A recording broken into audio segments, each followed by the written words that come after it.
พอดีว่าโต๊ะပြုနီးလေးမျှဝေပေးသွားမယ်พอดีว่าဆိုတဲ့ထိုင်းစကားက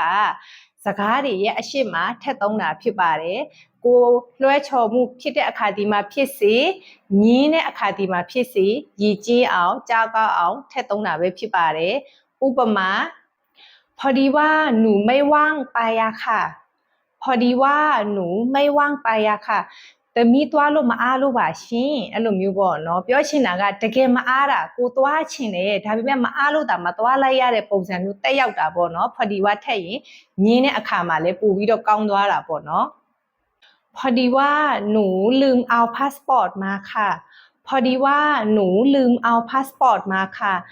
တမီး passport လေးယူလာဖို့မေ့သွားတယ်ရှင်ပြောချင်တာကဒီနေရာမှာဥပမာကိုကအလုပ်သွားလျှောက်တဲ့အခါကြားလို့ရှိရင်အင်တာဗျူးတဲ့သူက passport ယူလာပေးပါလို့ကိုမှားထားတာဒါပေမဲ့ကိုကမေ့သွားတယ်အဲ့ဒီတော့ကိုကမေ့သွားတာပါကိုပြောမယ်ဆိုရင်พอดีว่าလေးထည့်ရင်ပို့ပြီးတော့အဆင်ပြေတာပေါ့နော်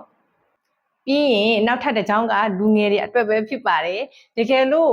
ကိုတရားရောက်ကလာကြိုက်တယ်ရီးစားစကားလာပြောတယ်ဒါပေမဲ့ကိုမှချစ်သူရှိတယ်ရီးစားရှိတယ်ဆိုရင်ကိုကအဲ့ဒီလူကိုညင်းချင်တယ်ကွယ်တကယ်လို့ကိုကฉันมีแฟนแล้วငါမှရီးစားရှိပြီအဲ့လိုမျိုးညင်းမယ်ဆိုလို့ရှိရင်ပြတ်နေတယ်ပေါ့အဲ့ဒီတော့ကိုကနေပြီးတော့ကြားကောင်းအောင်พอดีว่าฉันมีแฟนแล้วอะค่ะကျမမှရီးစားရှိ